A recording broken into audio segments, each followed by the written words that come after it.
Have you ever wondered what it would be like to be at an Oscar party? Or what it would be like to meet some of these people you've only ever seen in the movies? And that's part of this show. That's part of this upcoming episode with Thomas Scofield. But you know what? The better part about this show is Thomas went to cheer on his friend, Win Thomas. This is what makes friendships is when you can go cheer on your friends for getting the accolades they deserve, getting the awards they deserve, getting watching them with all their hard work and they get something they deserve. The other thing is for Win to ask him to come and enjoy it with him. I had a great conversation with Thomas Schofield, and I think you're going to enjoy him telling his stories about being at the Oscars.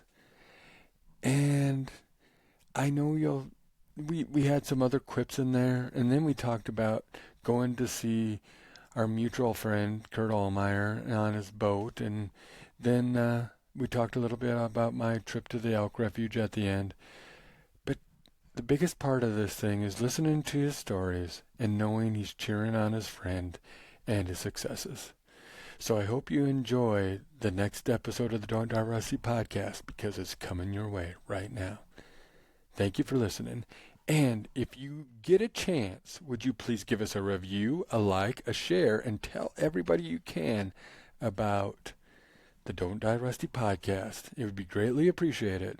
So sit back and listen to Thomas Schofield tell his stories about going to the Oscars Governor Awards.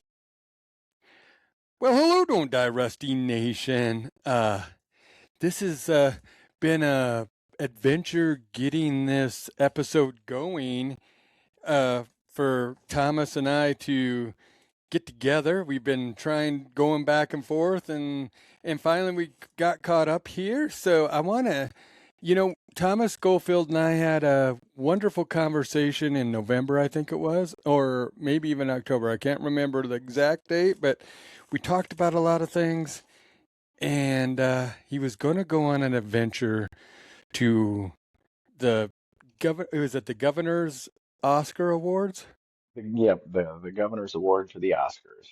Yeah, The Academy. so we're going to have to talk about this, but Thomas Schofield, if you remember, he was a South Dakota guy that has been in Hollywood, and then he did events for a bunch of people in Hollywood and other places, and South Dakota boy done good. Well, I don't know. I'm still in the middle of my journey and my adventure, so I don't know if it's qualified to be termed as done good yet or not. But Well, did good. I don't even want to say did then. That's kind of crazy. Doing good. doing good, yeah. So Doing so much to good. That's where come. we'll go with that. Because, I mean, you've inspired me to just keep on thinking because I don't think the adventure ever stops until we are officially done. I'm trying to live by that uh, by that motto alone. It's not Yeah, over till it's over. Um, exactly. So, you never know what's around the next corner. You never know where your next adventure is going to lead. Kind of like that movie Yes Man with Jim Carrey. Sure, why not? exactly. There you go.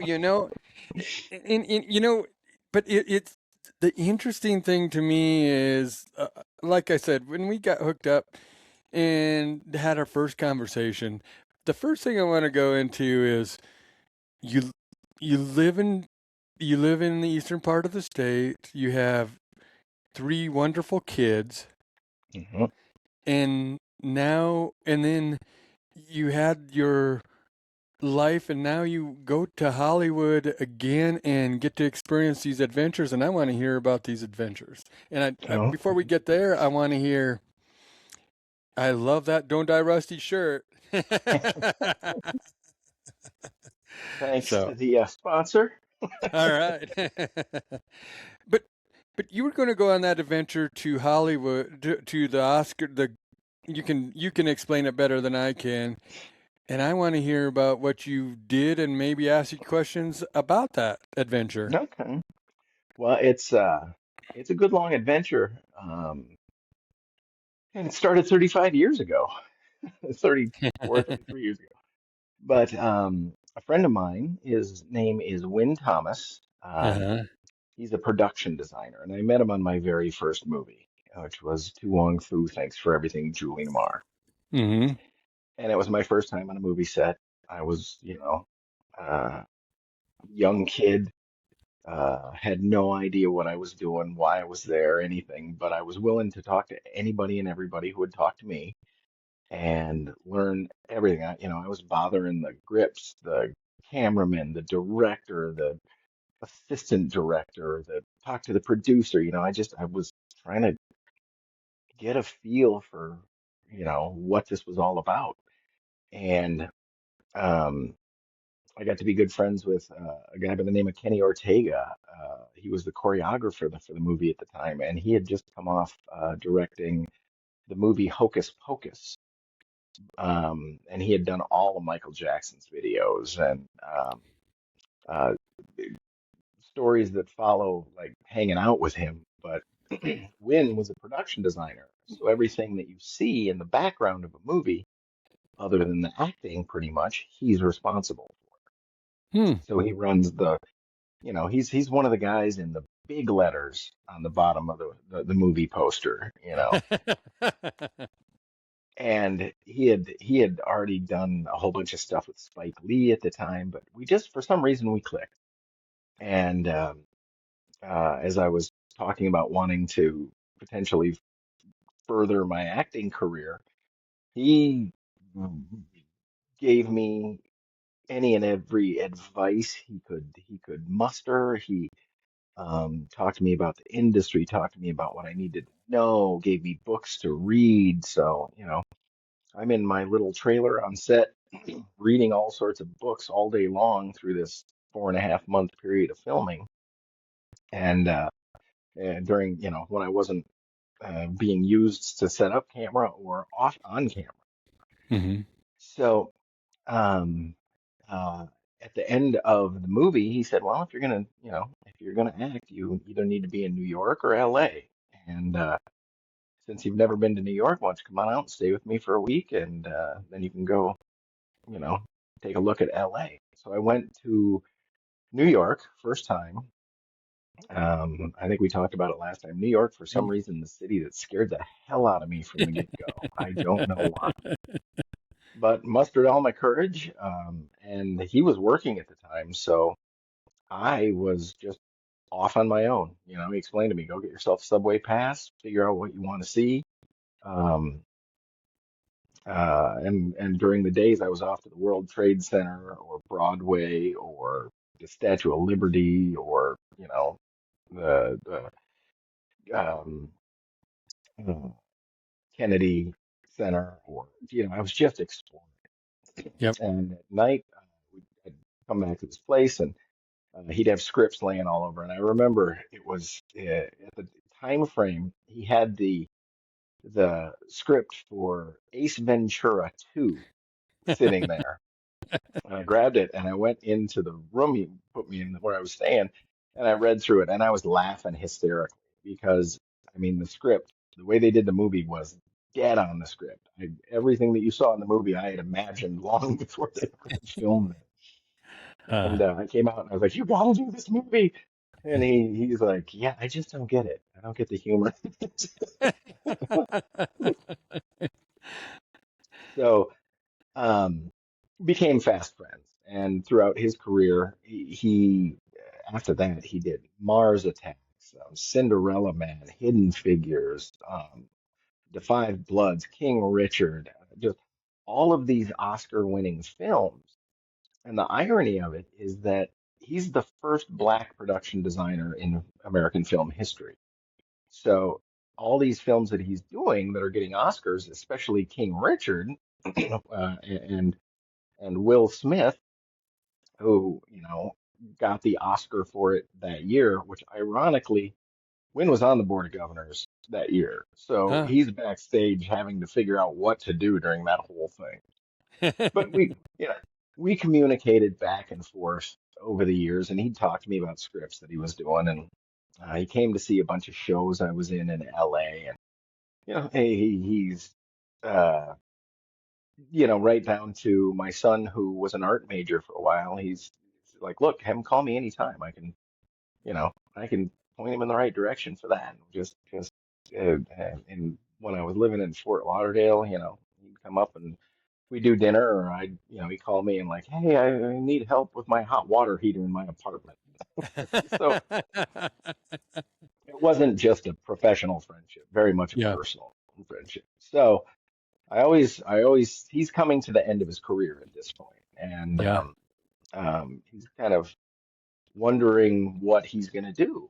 And just out of the blue, boom, he gets a call about 6 months ago and said, you have been nominated and awarded by the board of the governors an Oscar as a lifetime achievement, and you will be receiving it.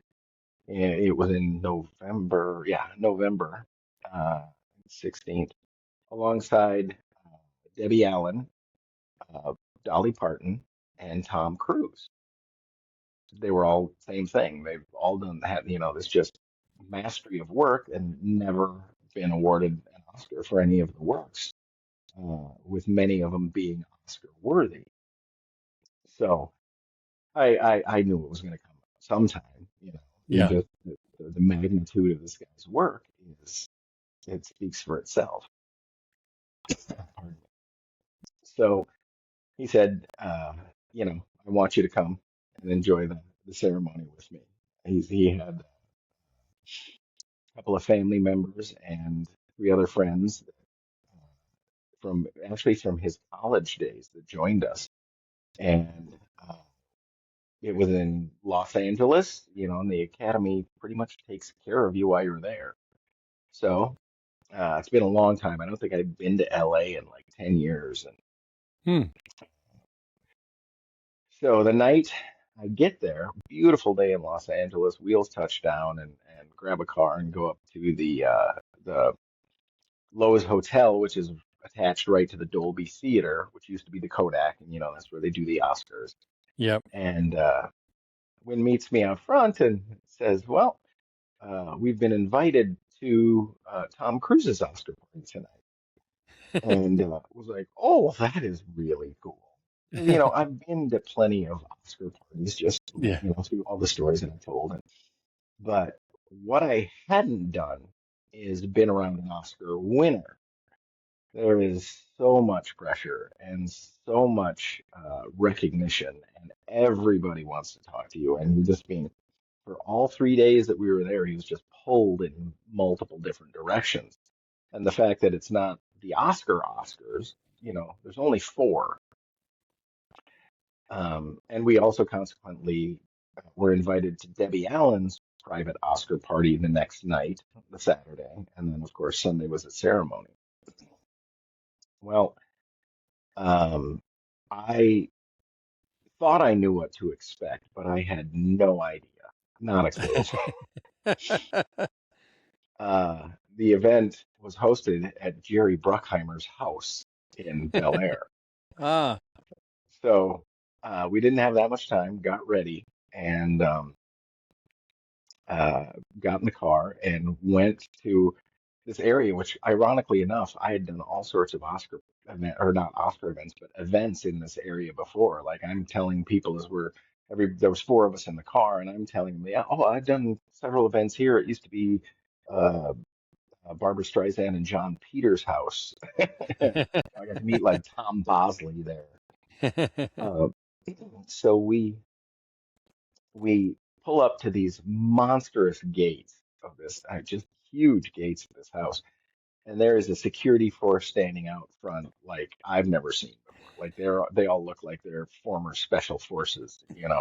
Yep. And a very kind of elegant and woman of authority steps up to the car and she said, "May I have your name, please?" And I said, "Win Thomason party." And she just kind of wave through, and without a beat, all of a sudden these monstrous gates open up to this huge, huge, like somebody said it was like a $60 million mansion. And it Huh. was like, whoa. And we pull into this huge courtyard with, big, huge marble fountain in the middle of it. And we pull around to the valet gate, and of course, the valets come up to the car and they open the doors, and out comes running Tom Cruise up to the vehicle. And it was Huh. like, whoa. And he starts just fawning all over Win. He knows everything he's ever done. He's just he's telling him, like, the first time he went and saw the movie She's Gotta Have It in New York on at whatever theater it was on the corner of blah blah blah, and it was the 8:30 showing. Huh. It's like, the biggest movie star in the world is sitting here fawning over my friend who I go and fix his hot water heater.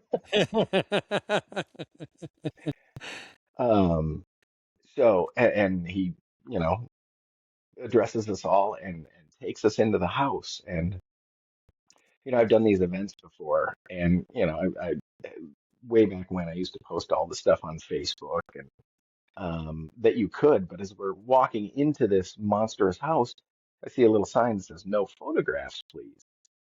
And uh, it was like, I figured, it's Yep. your own personal party. They don't want, if you're Tom Cruise, you don't want these pictures flying out there. And Yep. we step inside the door, and they, take coats, and there's a whole staff there, and they're holding trays of hors d'oeuvres and champagne. And another kind of woman of authority steps up and said, "May I have your phones, please?" I was like, "Oh, of course." And I knew exactly what they were going to do. They take your phone and they tape over the cameras. Yep. But she put on this piece of equipment that looked like it was high-tech spy gadgetry. And she put it around the back of the phone and the front of the phone, and it looks like almost like the electronics, or the electronic ways inside your phone or a computer stuff. And I was like, wow, I need to remember this. I figure out if I can see where they got these things, because if I do events in the future, it'd be good to know about them.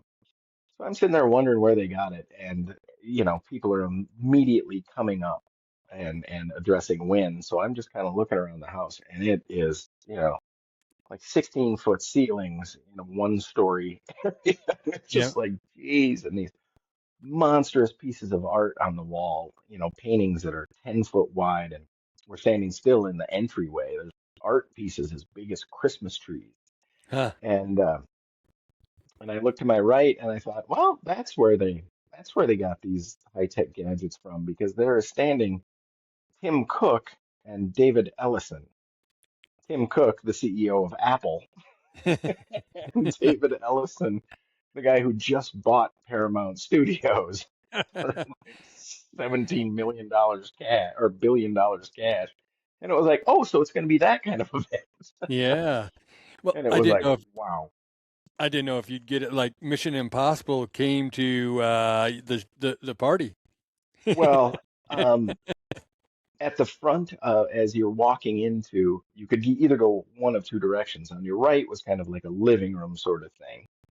And to your left was this monstrous dining room, that this huge table right down the middle of it, that had to have at least 20 chairs on each side, and it's just elaborate. And um, the majority of the people were in the living room area off to the right. But again, in this dining room area, monstrous pieces of artwork, and just it was overwhelming for me. And I've, been in these settings before.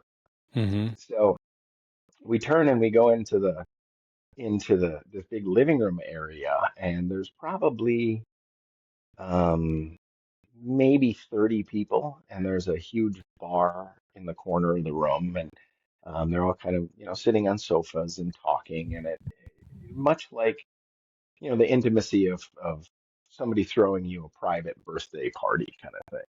Yep. So but there's, I mean, like maybe 30 people, and as you walk in, there's this poster of every Tom Cruise movie that's ever been done. It was like 100, some movies, and there's all just little scenes, it's like collage. And so you got to stop and realize, like, going all the way back to Taps, you know, Yeah. do you remember that? I do remember Taps now that you say 1981. that. Yeah. Yeah. Going all the way back, and we walk into past it, and people are starting to sign it, for him. Obviously, that's what it was for. And it was ironic because one of the other people that was with us, her name was Ronnie, and a friend of Wynn's, and has been since college. And unfortunately, she had hurt her foot. So I'm escorting her. She's in elegant, evening Yeah. gown wear, and I'm just holding her up. And immediately, we see Ben Stiller standing there with two guys. And I didn't recognize the guys with him right off the bat, but there's a little controversy because Wynn got fired by Ben Stiller off the set of the movie Zoolander. Really? Yeah, they had creative differences and they just couldn't work through them. And he's like, so, let him go. I don't know the exact story. I just know the larger details surrounding it. But uh, when left set and like 125 crew guys left behind him, they're like, Wynn's not working on it, we're not working on it. Ah. So it shut the movie Zoolander down for like 3 weeks while they had to get a new production designer and crew and everything else. And the first person we run into is Ben Stiller. So I'm escorting Ronnie, and I'm like, oh boy, this is going to be interesting. And much to his credit, Ben Stiller stepped forward and said, Wynn, congratulations on your Oscar. It's well deserved. I just want to say, Yep. And meanwhile, I'm helping Ronnie on my left arm, and all of a sudden, this hand gets stuffed in my face. And it's like, hi, nice to meet you. My name's Michael, Michael Bay. Like, it's really nice to meet you too. And another hand gets stuffed in my face from the other guy. He's like, hey, it's nice to meet you. Meet you. My name's JJ Abrams. So I was like, oh, Mr. Scofield, nice to meet you too. Yeah.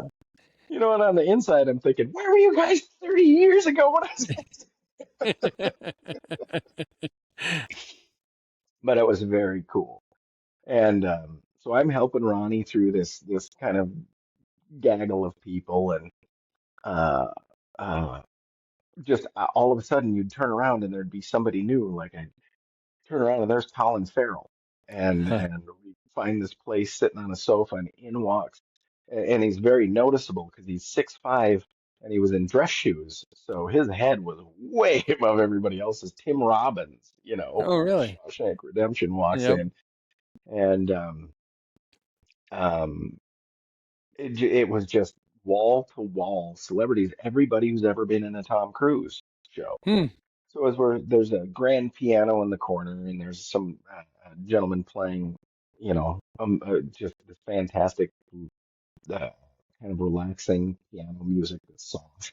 Yeah. The lighting is very dim, and it was the feeling of like togetherness in that room was so cool because most everybody, knew each other there or had met each other for the most part at one point because it's a fairly elite circle in Yeah. Hollywood. And, and then I uh, uh, turn around and there's a gaggle of, you know, top-notch movie stars just standing there. And in behind them, it was like the air left the room, walks Dustin Hoffman. And I was No. like, oh my Really? God, Oscar winner from The Graduate. And of Yeah. course, Rain Man. Yep. So, and everybody's just mingling back and forth and introducing themselves, and everyone, it was, I mean, the head of, I can't remember what studio it was, came up and just started talking with Win and was like, oh, hey, nice to meet you. What do you do? And um, you get a rather interesting response when you say, oh, I'm a stay-at-home dad in, a small town in South Dakota. Okay. Yeah. How do you know when? Oh, we worked on a bunch of films, or worked on a film together, and I've been on a bunch of sets, and just a good friend. And they're like, okay. Oh, that's interesting. So all of a sudden we hear, we've been there for 45 minutes, maybe an hour, and this announcement gets made of, hey, there's if you want to go ahead and come on in down to the kitchen area, the chef is preparing, dinner, so you guys can get something to eat. And meanwhile, like I said, the hors d'oeuvres are just every 3 minutes you've got this tray stuffed in your face. Would you like to try some? No, thanks. I don't want to get anything in my teeth. Or champagne or wine or whatever. Yeah. So the crowd kind of starts to make our way back down through this dining room. And at this point, I see Tom Cruise and Colin Farrell over in the corner of the living room wrestling, goofing around Yeah. and, just being who they are, friends, from way Yeah. back. And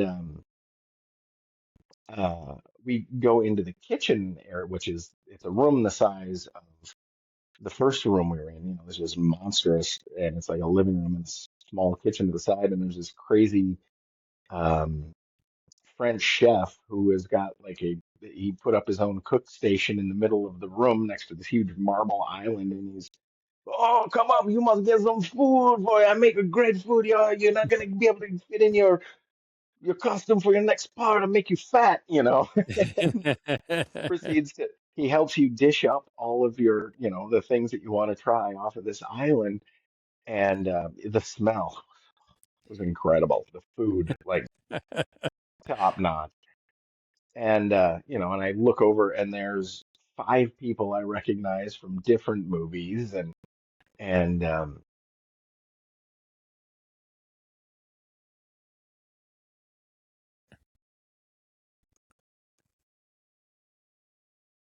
Head, and he's also in oh, what's it called the animated.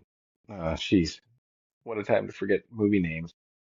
Um, uh, I'll come back to it, but Yep. he's the dad from Ted that kidnaps Ted as the teddy bear. Yep. Um, so he gives me this, kind of, hey, how you doing, man? And it was like, oh, good, how you doing? And at this point, Ronnie has finally gone to the table, and I'm bringing her food back. We didn't know where to sit because everybody's just kind of sitting on the furniture, and so we decided to sit down at the dining room table, this monstrous table. And in comes everybody and sits next to us. Like Giovanni Ribisi sits across the table from us. The guy who just had the lead in F1, opposite Brad Pitt, big, tall black Yep. guy. Yep. Um, these two, I never did get their names, but it was like sitting there in school cafeteria, the way that everybody was just laughing back and forth and eating, Huh. um, and the food. Once you finally got to taste it, it was phenomenal. And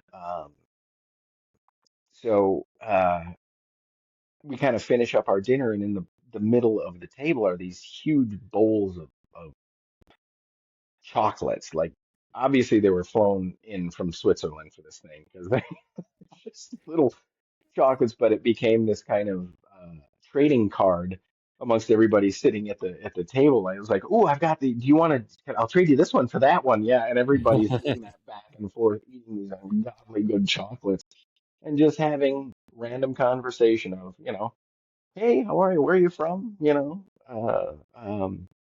Gabriel, the guy sitting next to me, we got onto he was from Upper Michigan, and he's a hockey player. I know I've seen him in 40 films, and I can't tell you his dang name.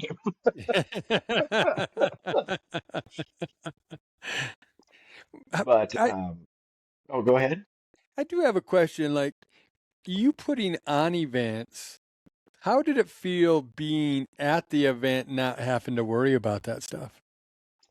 Well, I can tell you there was no one there that was kinder to the staff than me, or more Yeah. complimentary, Yeah. because just having been in those kind of environments and circumstance, uh, and not being a part of it, having the acknowledgement from the guests is it's nice. So of course I'm, right there. Oh, thank you so much. Yep. And hey, how's your night tonight? Yep. And uh, so at this point, we all kind of finish up, and in steps Jerry Bruckheimer and says, "Everybody, I'd like you to come into the family room here, and we'd like to make a little announcement."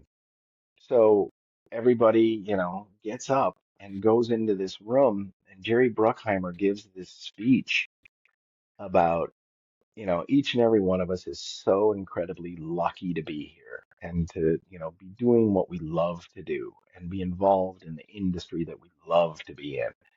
And, all these films and the family and the love that we share and our love for art. And it is a responsibility that we have because of the way that we present our art to the world. Because the world does see our art. The entire world sees our art. And it was just like heartwarming. And he said, and to our friend here, Tom, who, is finally getting recognized. And of course, everybody's from the sideline is shouting, "About fucking time!"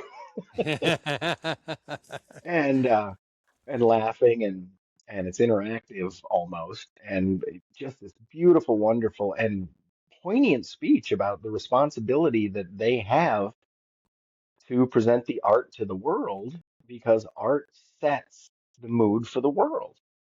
And it sets a standard, and it was just an awesome speech. And he finishes up, and of course, I mean, there's tears. You could look around the room, and people have tears coming from their eyes. And so at the end, he's just like, we all just want to congratulate our friend Tom Cruise on finally getting recognized for his contributions and his achievements and his, he kind of single-handedly got the film industry running again after COVID, Oh, and it's yep. an inside Hollywood story. So of course everybody, Tom, he very humbly kind of acknowledges the speech, and of course everybody's just clapping and shouting, and finally somebody, I think it was the guy from F1 who yelled, speech, speech, and so Tom took the center of this small room and um, proceeded to give an equally as touching speech. I mean, if you got a chance to watch the ceremony, um, he gave the speech that was just heartwarming and touching and humble and with nothing but love and gratitude. So uh, yeah, at that point I don't think there was a dry eye in the house. And he finishes his speech, and everybody claps and cheers and kind of moves back to where they were before the speech occurred. And out of the corner of my eye, I catch this figure step into the dining room that I hadn't seen before. And it's almost like she had an inner light that was glowing around her. Like her presence was breathtaking.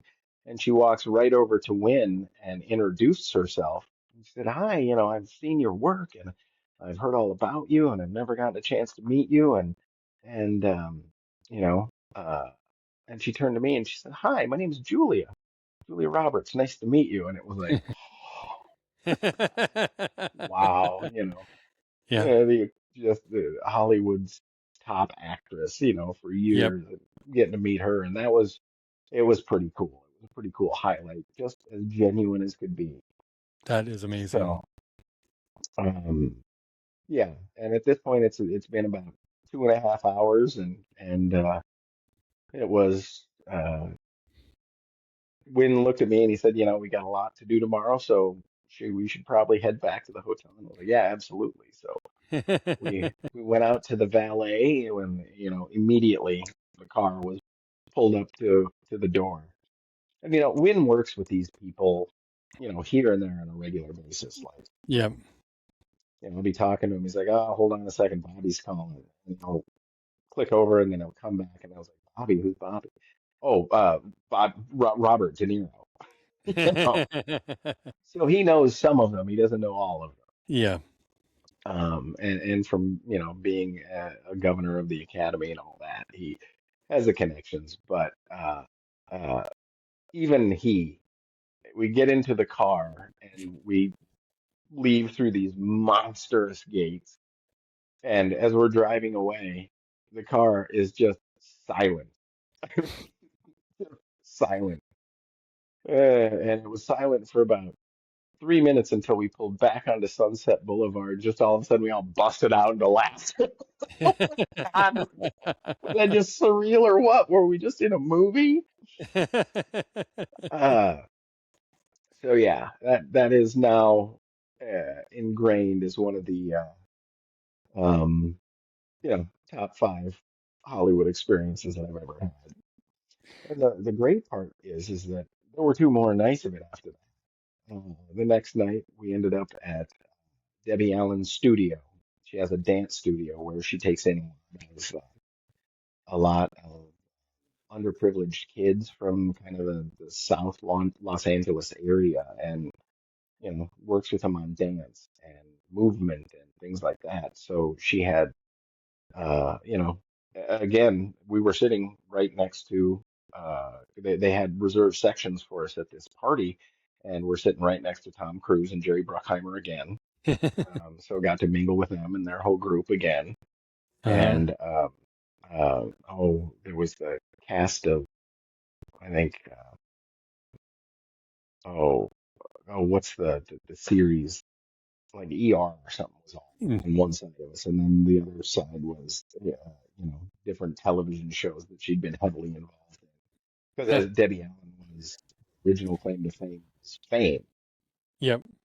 and it was a strange full circle because as I came to find out, Debbie Allen um, trained at Patrick Swayze's mother's dance studio in Houston, Texas when she was growing up.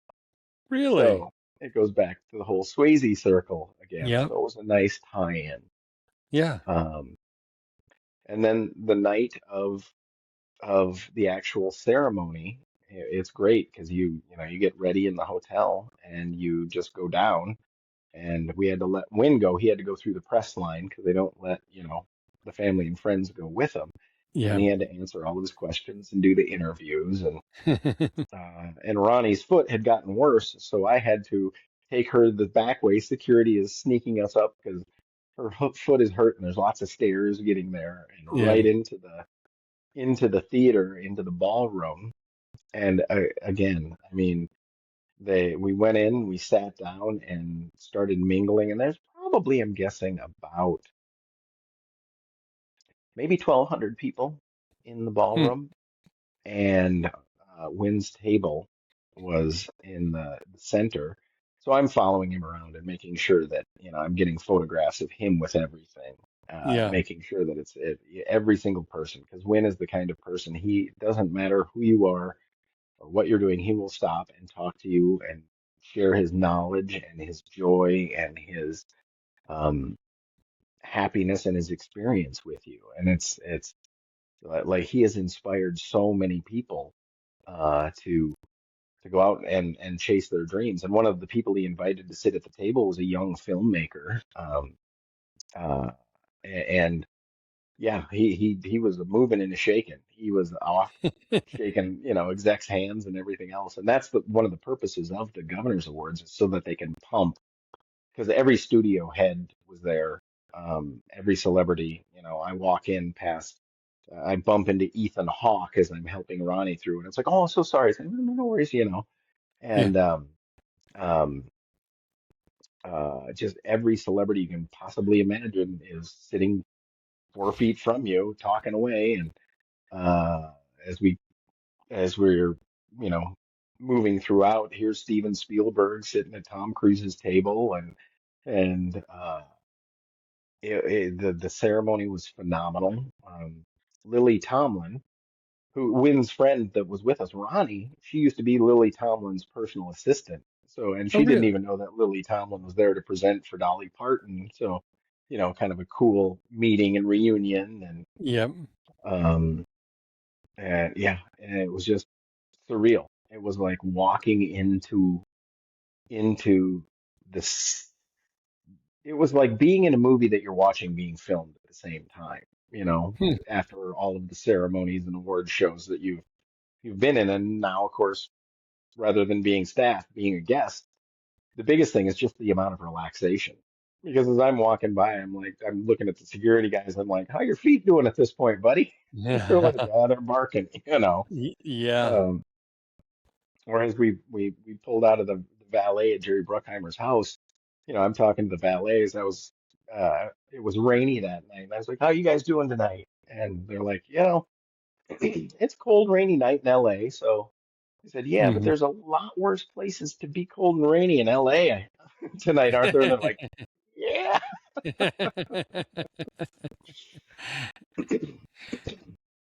Well, pardon. But yeah, surreal, surreal. well, I mean, how does it, you get to go experience that, and then you bring home your stories, or you probably talk to your wife on the phone, and then you come back to South Dakota.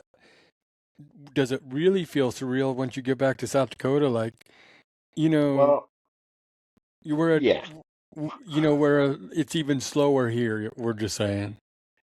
Um, well, when you put it into perspective, um, uh, I'm in small town South Dakota, and there's how many thousands of others small town states that you could be in, along with big cities, 100, Mm-hmm. 350 million people in our country, or roughly. Um, and to sit in the room with the elite of the elite of Hollywood, and I don't mean that in an elitist way, it's just at the No. top levels, where there's only 1,200 people, what's the percentage on that? Point zero Yeah. zero zero zero, and just to get to do that one time, yeah. How lucky do I feel? How grateful am I to my friend Wynn, who got to experience, being awarded that, and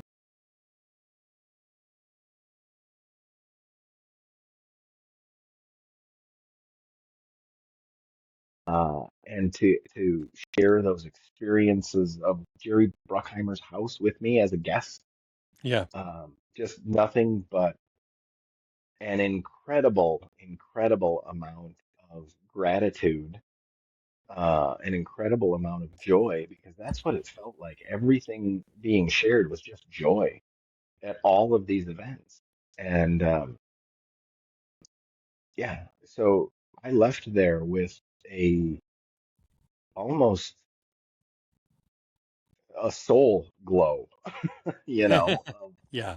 that was fueled by gratitude and joy.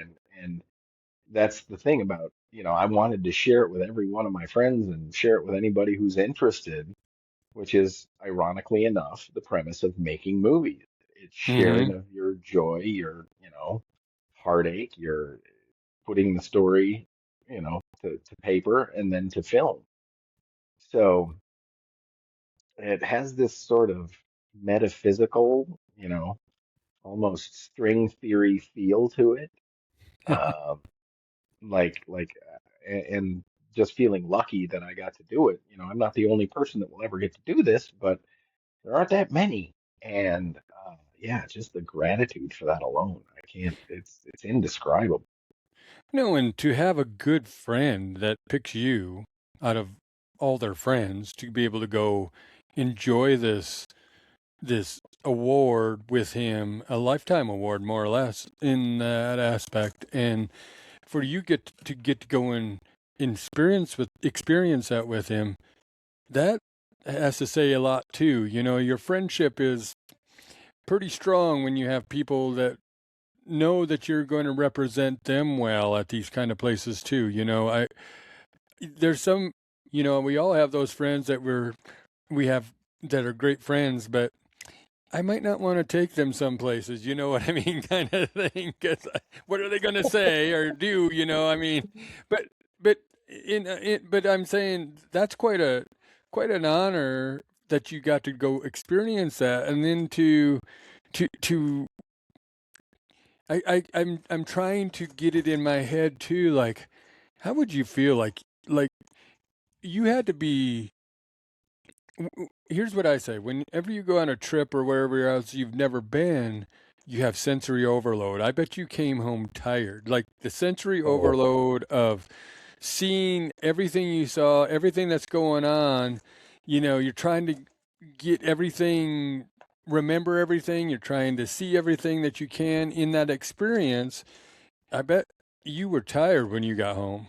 exhausted. And it didn't end with the 3 nights because I stayed in Los Angeles. And I figured I was out there. My brother lives just north of Los Angeles, up near Aventura.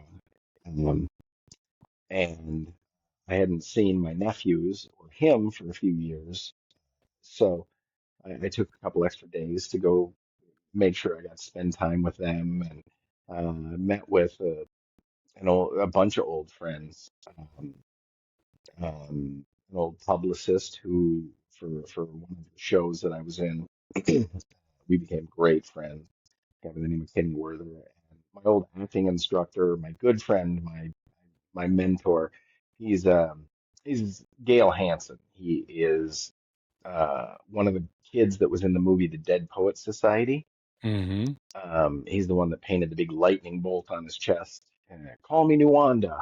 Mm-hmm. And he got paddled by the headmaster of the school. Yep. My Um, captain, my captain. yep. Um, so that's Gail, and I met him actually through Win, um, 35 years ago, and he took me under his wing and uh, put me in his acting class. And he was Sanford Meisner, who was considered the godfather of American acting. Um, he was his personal assistant for like 7 or 8 years when he was Huh. younger.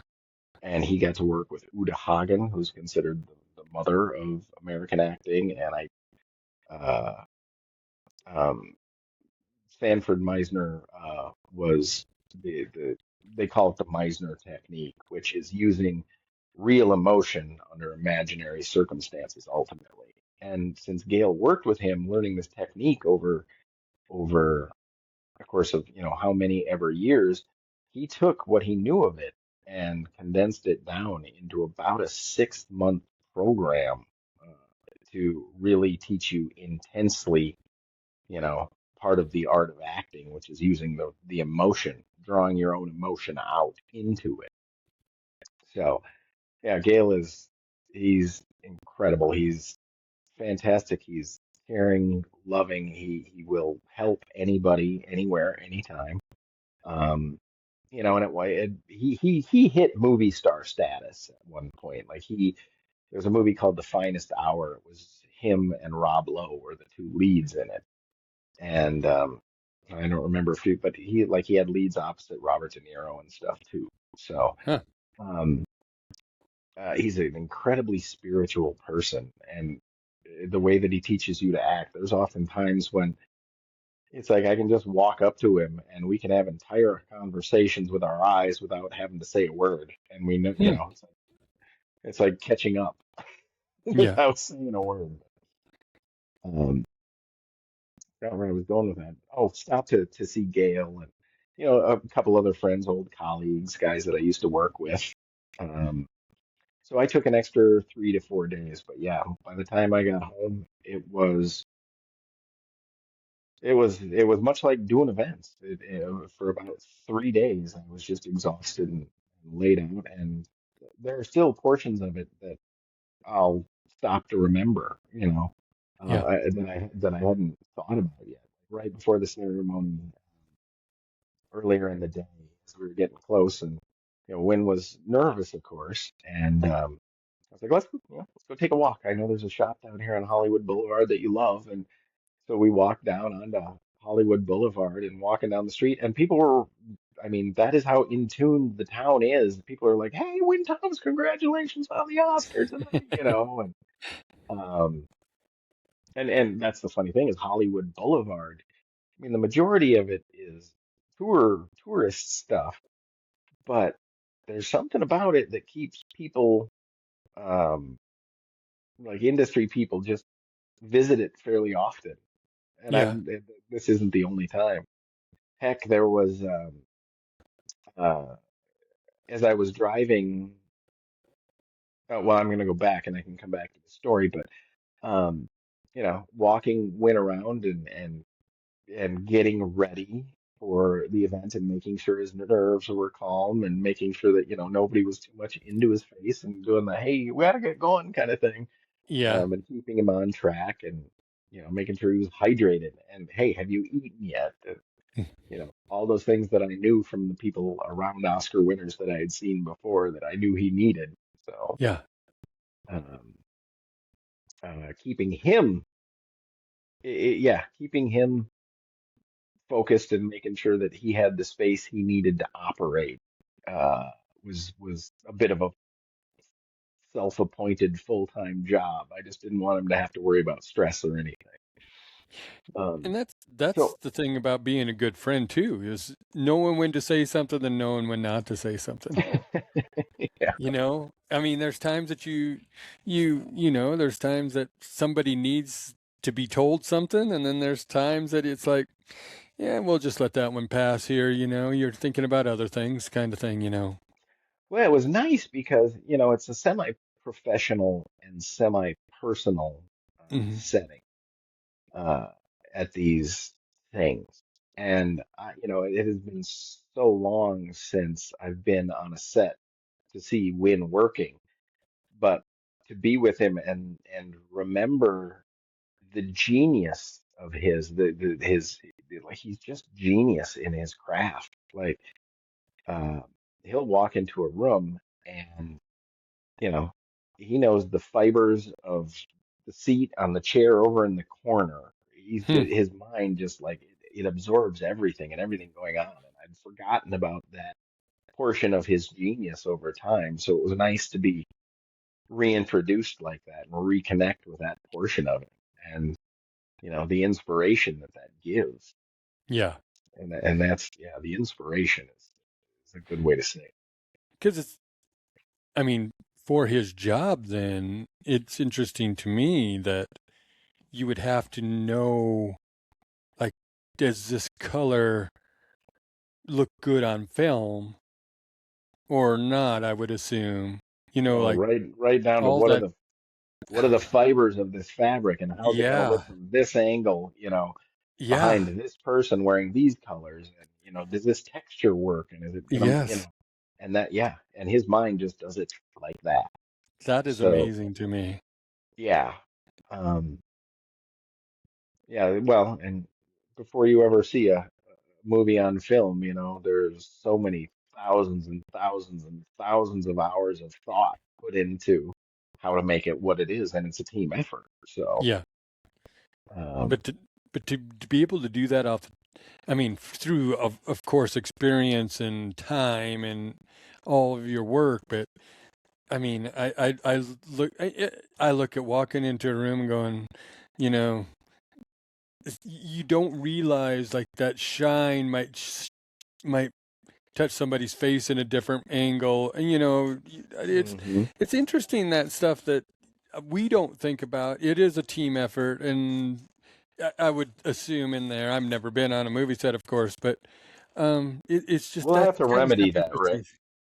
Well, that would be good. I love all adventures. Yeah, S- it's. I mean, it's so much more goes into it than you could ever possibly imagine. And then when you get on set and realize everything that goes into it, it's like, whoa. and, and that's kind of like, I mean, it's truly like when I went down and got on Kurt's boat to learn about him sailing around the world is I wanted to know this stuff. I don't experience it. I live in South Dakota. You know what I mean, and Hmm. and it's always interested me, and I wanted to see what it was truly like and about because I've never, I mean, big water has never really interested me in the sailboat aspect, but Does it I, now? well, I still love mountains a little bit more than big water, but that's personal. Here's the deal. I, I said this in another episode too, but when I fly over big water, I feel that I would be fish food if I was on a boat sinking. I don't want to be a man on a hook with a. I don't know what.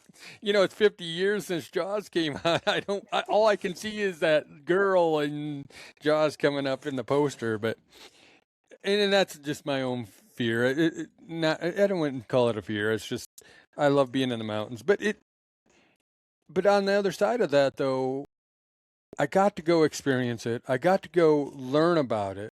Would I do it for a week? I probably would do it for a week. I don't know if I'd want to sail around the world, but I could do it for a week, and understand it.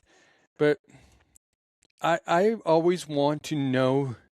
I always want to ask those questions, and I always want to learn. So any place you can go that you can do that is the best thing. So, like a movie set, if you, I would be asking questions of what, things just come into my head like, what's that for? And what do you do that for? And this and that. And then go, I understand now. And I See, like it's to, exactly what I did yeah. as a 24-year-old kid on set the first time, which has led to incredible stories and friendships 35 years later. And isn't that amazing too? So then I think people, I think I'm not trying I think some people would go on a set and try to think they know everything. And I think people know that. I think people can see that. But when you're genuine and go ask a question and you're trying to learn something that you don't know, it's a different story. And more, when you're asking questions, I think people either they would get annoyed with you or they're really trying to help you. Well, um, yeah, and that's kind of, you know, there's so many small nuances surrounding that. Like, if an actor's prepping for a scene and you go up and you No, hey, I want to know about this, you might get a completely different version of them, exactly. than you would get, sitting outside a trailer because, Exactly. somebody, yeah, if you ask a guy, a welder, what he's doing while he's welding, he's probably gonna get shut the hell up and let me finish, kind of thing. Exactly. Um, so you have to take that into account. And there's been so many times where um, uh, I've seen it where people have a misconstrued opinion of celebrities, uh, like, oh, he was just terrible to me. And it's like, well, what were you doing when you were talking? What was going on? Was he getting ready for an interview? Was he on camera? Was he distracted by something else? Because I haven't met a ton of celebrities that are not, you know, in tune to what's going on around them and the people around, and that was something I posted a few pictures on my Facebook from the whole experience, and he's like, "Hey, Mm. thank you because you just brought 6 degrees of separation down to two separate degrees of separation, Mm-hmm. Yeah. and it was really gratifying to see that because at the end of the day, we're a collective, you know. Um, um, you and I are talking about something that started 35 years Yep. ago.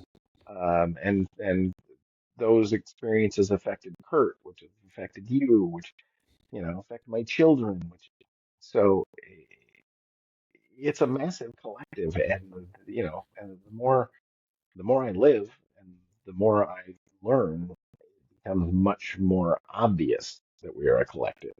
And it's no man's an individual, period. No, in And I in don't say that. that in any sort of sexist way. So, woman, Well, I yeah, don't want to offend any watchers. yes, but it's very very true in that because it like you were talking about the 6 degree separation. It's like it's interesting how when you start asking questions and you get to know people and you say, "Hey, I'd like to learn about that." Well, I know somebody in that, or I know somebody here or there that might be able to help you. It takes a bunch of people we are a collective to understand where we want to go. Hmm. Well, yeah. I mean, right now I'm trying to lock into the don't die rusty And mindset, spread that because well, I I like still want to hear the stories about all the ongoings on Kurt's boat, and I am hoping to go down and spend a week with him here come springtime somewhere in the Caribbean. So, well, that would be fun because I mean, like it was interesting to me. He was still getting the whole boat ready when I was there, so it was interesting to watch him get the boat ready. I mean, I think it was a week and a half, and he was off to Nassau after I was there, yep. and there was a lot of things going on besides the boat, and that was crazy stuff going on. Uh, and then Slightly more intense than packing for your Christmas vacation, right? Well, that part was really, but I mean, the people. I mean, it's interesting to, and this as an event organizer is to get everybody on the same page at the same time. Hmm. Sometimes it's tough, and then when you have mechanical difficulties or you have personal difficulties or something going on and you're still trying to get on this go on this trip, it was kind of intense there for and the good thing about Kurt was that he in some of his conversations, I wasn't there on all of them, but because I'd get up and go walk in the morning or go do this and that, but he he would be on speakerphone so I could listen to some of these conversations, and I'm learning about how they were going to sail, like this is deeper water, or just I'm like I said, we're from South Dakota. The wind always blows in some direction, so I'm not worried. You know what I mean? Yeah, It's not. yeah. I'm not worried about sailing. I'm worried about. I just know that the wind's in my face or it's behind me. One of the two. And Hmm. I learned about how that How you stuff. have to tack against it, and Yes. yeah. And he was also kind enough. I'd never been to Key West, and I learned about the key deer a little bit, and when we came up to Marathon, and he introduced me to a few people, and that was very cool. And that's the part where I'm asking questions of people while I'm there, and I learned more about. And when you start asking questions about that kind of stuff, you start learn. I mean, all kinds of different stuff. You start learning about yourself, like. I thought I knew things and I didn't know things, and then you get to the people part and you start learning. That's where I started learning about myself because we went on a we went on a sunset cruise with his neighbor, and that was interesting because the different people on that cruise there was very very interesting, and just to be able to sit there and talk and learn, that's just a big deal to me to be able Oh, to well, learn wherever you're at. yeah, and I understand so deeply where you're coming from. I often have asked myself, like, how long do you have to spend in one place before you can say you've lived there? Because, at one point I spent 100 days in Panama with the military. So, Yeah. did I actually live there? I tried to get engulfed in the local culture and learn, I got to meet some uh, local natives that they were called Cherokee Indians. And they were up near a village in Quezon. And part of the reason that I ended up talking to this guy was because his teeth looked like a bear trap. They were filed down to fit perfectly together, in that bear trap formation. And it was, I mean, he looked fierce and scary, but I had to know, and I went and ended up talking to the guy. And he's like, no, it's, he explained it to me in broken English. passage ritual where they do that to be, at the point of manhood in your tribe. And did it hurt? Yeah, he said it hurt like hell. But That. um, so, but just that little um, interaction with that guy, how many ever years ago sticks with me. So part of when I've lived in all these different places, and when I moved to Los Angeles, I don't think I'd ever met a Jewish person. I had no idea what the Jewish religion was like or about. Or so the first Jewish person that I met, I just was nothing but questions. Like I want to know all about this. And the same thing, I didn't know very many Hispanic families growing up, if any. So, going to a Hispanic well, at that point, a Mexican backyard barbecue with a Mexican family, you learn a lot about the different cultures Mm-hmm. uh, quite quickly, you know. And if you've grown up in South Dakota your whole life, you've probably seen it on TV or you've maybe heard about it. But until you are, you can smell that pig cooking in the pit in the ground and, hear the neighbor's mariachi band or their version of it, um, you don't get as full of a or a fulfilling uh, idea of what it really is. You can tell somebody all about hot, but until they burn their hand, they don't really get it. So yeah. And exactly, because whenever I travel, I I try not to eat at a I try to eat at all local restaurants as best as possible when you're traveling to get the Hmm. local food, the local flair. I try to, be not go to of course you go to some touristy areas, but I try to, try to learn from the locals what it's really like here.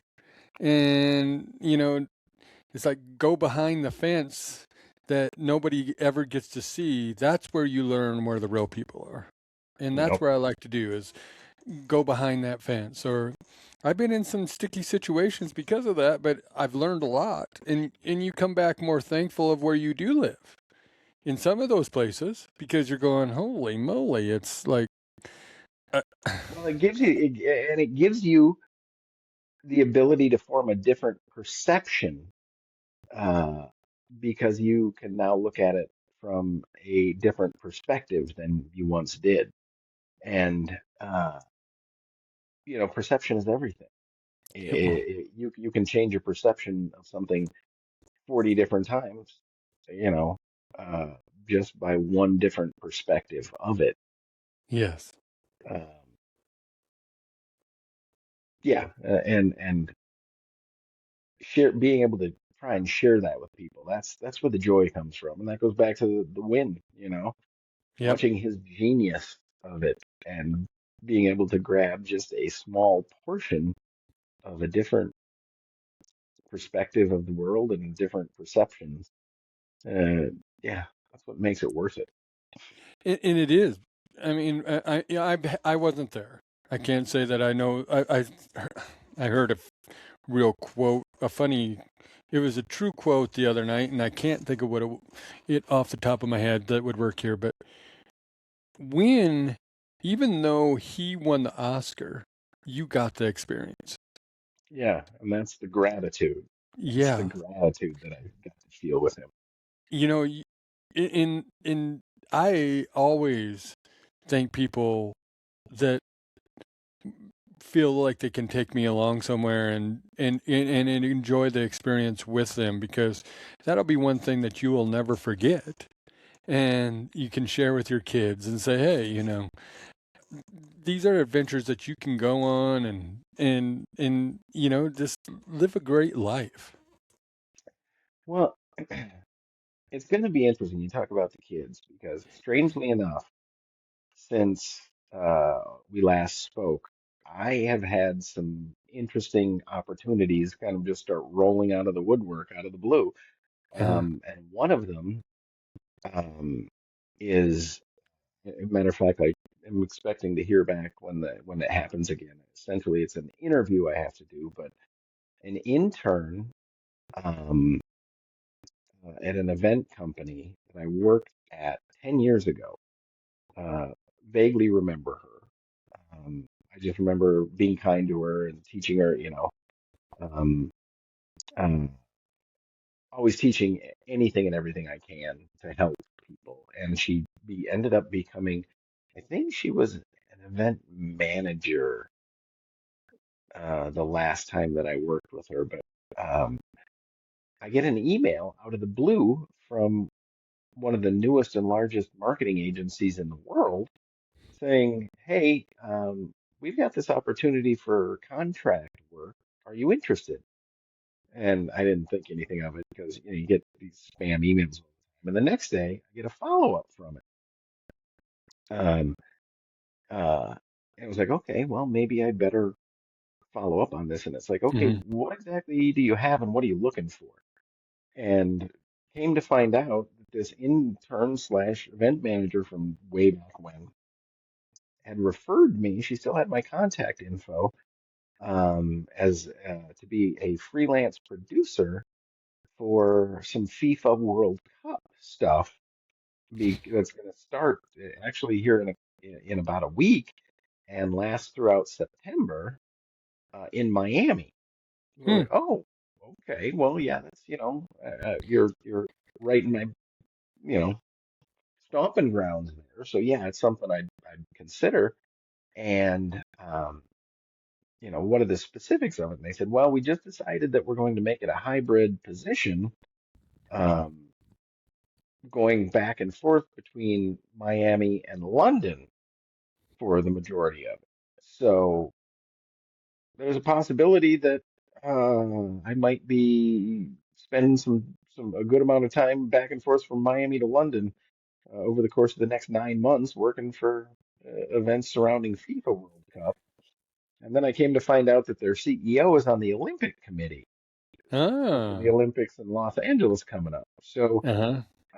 it was suggested that if this works out well, that maybe he could jump in and start producing Olympic stuff. And I've done stuff surrounding the Olympics before, but this would be more direct involvement.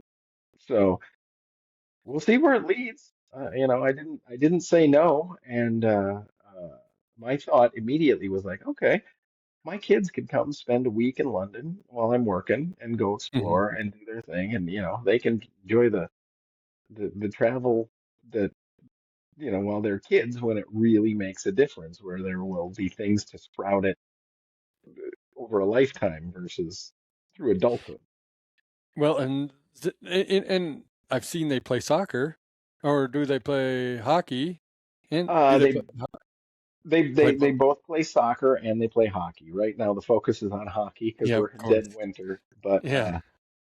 well, and that's another thing that came up. It's really funny because you have to do volunteer hours as a parent, and um, otherwise I don't know if they call it a fine or what, but at the end of the year you have to write a big check. Well, while Sam was my oldest was growing up, I wasn't here long enough to do volunteer hours, and his mother didn't do them. So at the end of every year, I just wrote this big old check to, I don't know if it was an I'm sorry check or what, but now that Elijah's in it, we've been doing the volunteer hours and really get to meet all the other parents and hear about stuff that's going on and getting involved.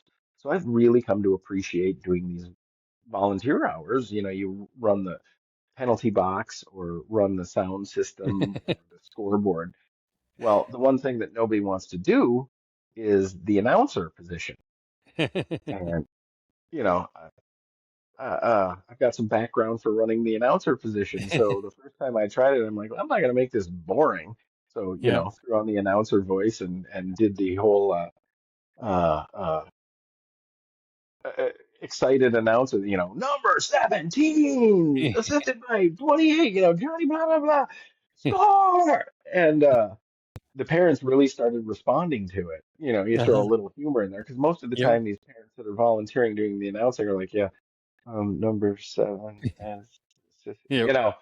and I just jumped in there. Well, strangely enough, I'm out there laughing about it with one of the parents not too long ago, and the guy from the local arena comes over to me and says, I run the scoreboard for at the arena. We're looking for a new announcer. Are you interested? Sure, why the hell not? There you go. See, and that's what I wish more people would see is put yourself out there and you might get a few more opportunities. Well, I am not afraid to make an idiot out of myself, just to embarrass myself to the ends of the earth. And it goes so far back that I can't share the story with you on your show, maybe privately. But there was a point where I embarrassed myself so bad publicly that I don't, you know, I don't think I can be embarrassed ever again. So that has had once you've done it, there's nothing to it. So. Uh, I think that has had a good bearing on just being willing to put yourself out there. Because, if I look stupid, okay, I look stupid. On to the next thing. It's like auditioning for a part. Some people get just crushed by it, like, oh, I didn't get the part in that movie. And it's like, yeah, next. I don't have time to Yep. sit here and live in the past. I've got things to do right now and hopefully do fun in the future. So, Well, and that's Don't Die Rusty to me too, is because I, I'm not afraid to look stupid myself in anything, and if you don't try it, you aren't going to do it. So like I said, I've done some crazy, stupid things that embarrass myself and probably other people around me, but I didn't really care at the time. But but you do that stuff, and it gives you confidence too that you know what you can say things about me, but I'm gonna be authentic. Whoever I'm, authentic Rick every day, and that's who you're gonna mhm. get, and you know what you're getting. Yeah, and that's kind of similar to a motto of my own. You will get me as authentic gets, to the point where as long as it doesn't hurt people, you know, Exactly. that's where you have to draw the line. As long as I will say just about anything, anywhere, anytime, as long as it doesn't hurt someone or intentionally hurt someone. Yeah, I'm just saying when I probably embarrassed the people around me that were with me to say they knew me. If you know what I mean. That's like second clockwork. That's That's just right. for me. Yeah, Matter of fact, I've so done it intentionally a lot of times. I think Makes that's for a why we good get experience along. and conversation. So, but no, I have been, this has been such a wonderful conversation, and I want to keep having a few on every once in a while because you keep on having just great stories and interesting, and we get a little philosophical, and we have a little laugh, and we do all kinds of stuff. This is why I enjoy having these conversations with you, Thomas. Well, just the most sincere thank you for giving me an avenue, another way to share the joy of this whole thing. Because that's what like I said, the more life I live, the more I'm discovering it's about sharing that joy, sharing that gratitude, sharing that love, sharing, there's power behind it. There's healing behind it, and if if I can do that for other people every day, all day, 10 times a day, and I'll take it for myself as well. I will selfishly grab my portion. Well, good, because I think Thank you. sharing your story can help other people dream too. And there's a lot of things in life that we sometimes forget, and that's to dream and to hope and to have hope and to have goals and by you sharing your stories, we keep on moving forward. We never know what's going to happen. We never know what that person might have seen something that like you were just talking about the FIFA. I mean, that's 10 years ago and she remembered you. These are things that keep coming The around to the people. the manifestation of it began 10, 15 years ago, and now it's coming around, you know? Exactly. So So, that's the well, magic of it. well, I just want to say so much. Thank you so much for being on. And I can't wait for more conversations. I want to hear more stories. I want to keep people wanting to hear more stories, so I don't want us to sit here for 5 hours. Get out of here, buddy. You're done. Yeah. So no, but no, it's. This is. I thank you so much for these cool conversations and to be able to hear your stories about these experiences, and you keep on adding to my dreams and hopes and goals also. Oh, good. Thanks for telling me that, brother. Yep. Yeah, let's keep in touch. We're Yes, on the Book of Faces together, so we it's easy to are. do. Yep, and we even have our phone number. So there we go. And I still want to hear about the trip out to see the elk. Oh, well, that was quite the experience this year. It was we we left here on Christmas Day, and we went over. It's funny. This is funny. We made. I like to get up early, so we got to Buffalo, Wyoming. We took the long route to Jackson. We went to Buffalo, Wyoming, so we can go over to the Bighorns because I love to take photos of animals, as you see in the background here. And we get up on the top, and we said we're looking for a moose. Well, there's a moose, or it's right in the middle of the doggone road. Luckily, and we saw a lot of moose. We saw a few moose when we crossed, and then we have weather and all kinds of stuff. But we get to Jackson, and there's thousands of elk out on the refuge, and we know that we're going the next morning. It's Christmas Day. We ate at some really cool places, and then that were wonderful places to eat. And we ate at one breakfast place that I can't think of what it was called, but that was very wonderful. And then we go, and you got to be prepared when you go do this, because luckily we're from South Dakota, so we're prepared. Because there's people from New York, Texas, and all right, I'm looking at the weather, and yeah, it was nice when we went and had breakfast. And then you go to the Elk Refuge Center, and you're standing there waiting, and I'm going, you can see that it's going to start snowing and it's going to start raining, and they do not. You're still out there on an open sleigh. There was no snow at this point because it's rare, but it should have had snow out there. So you would have been on a sled, but we're on wheels. And we get going, and it starts just that rain snow mix. And these people are not prepared. And I'm feeling sorry for them because we have rain. We're prepared for not getting wet, you know. Hmm. And they take us through the herd, and we had a wonderful, wonderful guide. Because you take a bus out to the sleds or the sleighs, and then you get off the bus, and then you get on the sleigh, and then they take you around for an hour, go through the elk. And the only thing I wish we would have seen is, which I've been seeing on Facebook, is they have a piebald elk, which is it has white and brown colors in it.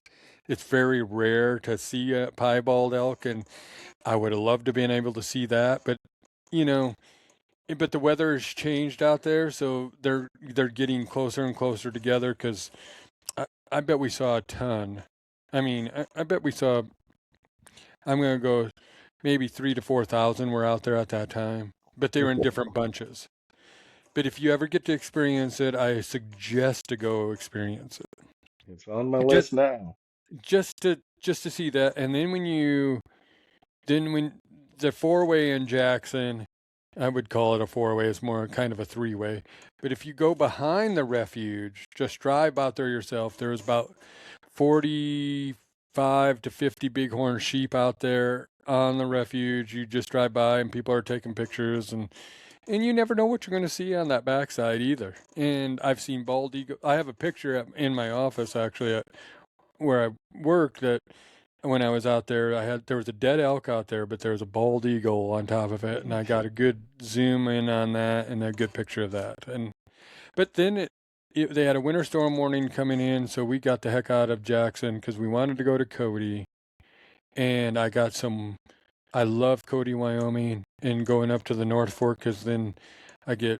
I love bighorn sheep, so I got some wonderful pictures of bighorn sheep up there. That's if you if you're looking on YouTube, these are the Mm-hmm. pictures I have behind me of them. And but that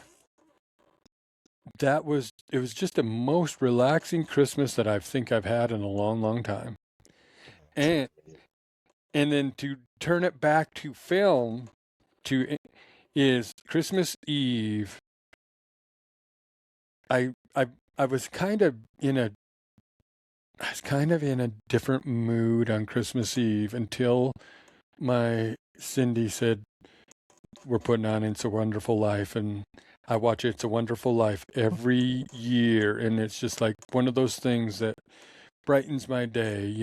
Jimmy Stewart and geez, now I can't think of her name, but that's the kind of that started out my weekend or the long weekend very well. Was knowing that you know we are all worth it and everything is worth it. And we ran into some, like we were talking earlier about the people you meet. Just listen to some people.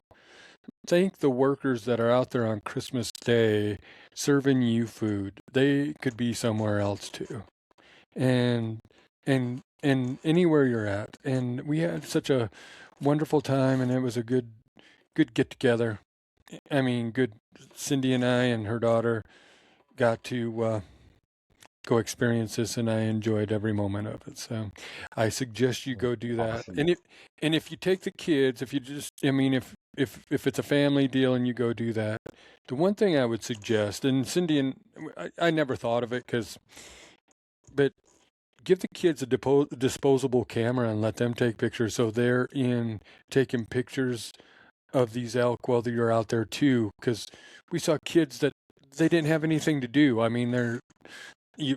I mean, for you and me, we can say, well, this is cool and elk are different, but if you had a little disposable camera where they are taking pictures, or you could get a little digital camera that's cheap or whatever, and let them just enjoy. And then wouldn't it be fun to see what their pictures were? What did they see? I will And take your advice. They do that on their iPads a yep. lot. So yeah, when you get home from vacation and you see pictures of the back of your head and the bottom of their feet and the crumbs on the floor and things zipping past, every now and again they catch a pretty good picture. But yeah, I know exactly what you're talking about. And these girls, they were from Texas, and they were actually dressed to go skiing, so they were really good. But the guy, there's some other people on there that were soak and wet by the time we got done, and it was just crazy. But if I think if they would have had something to do instead of just get cold and rainy, it would have been such a wonderful experience for them. So I would suggest that wholeheartedly to go to Jackson and see It's the on the elk list herd. now. So, and then I think you should come out sometime and we should meet up and maybe do something in Custer State Park. Absolutely. I'm in. I got So, friends all over Rapid and in the area. And yeah, love to ski in Deadwood at Terry. So by all yeah, means. if you're ever out here, give me a call. All right. All right. Well, once again, I linked this out a little bit, but this is awesome, and thank you so much for being part of the Don't Die Rusty journey and adventure, and thank you for being such a wonderful guest, Thomas. Oh, thanks for having me, brother. I appreciate it, and I will look forward to the next. All right. Well, Don't Die Rusty Nation, you keep chasing your dreams, being the best you, and of course, don't die rusty. I want to thank you for listening to this episode of the Don't Die Rusty podcast. And if you would be so kind to give us a review, a like, a share, and a subscribe, that'd be wonderful, and I would greatly appreciate it. And if you would like to follow us on Facebook, we're at Don't Die Rusty. If you'd like to follow us on Instagram, it's at Don't Die Rusty. And if you would like to get in contact with me, it's rick@don'tdierusty.com. And I just want to say I appreciate everybody listening, and as usual, keep chasing your dreams, being the best you, and don't die rusty.